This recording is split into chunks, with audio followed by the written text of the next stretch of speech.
Yeah, yeah.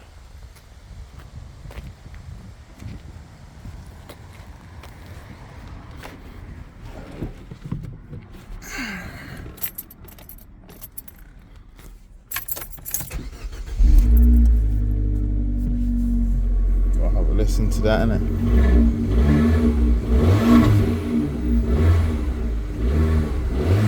The feedback to the revs are mad. Like, they expect it to explode. But yeah, it's kind of tame, to be honest. It's a nice car, very nice car.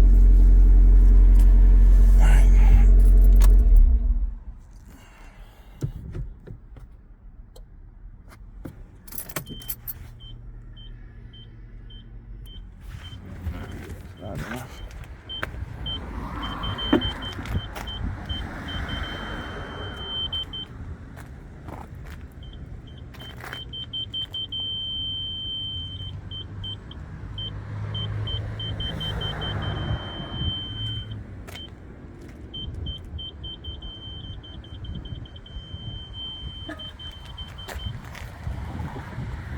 That's it, mate. You're done.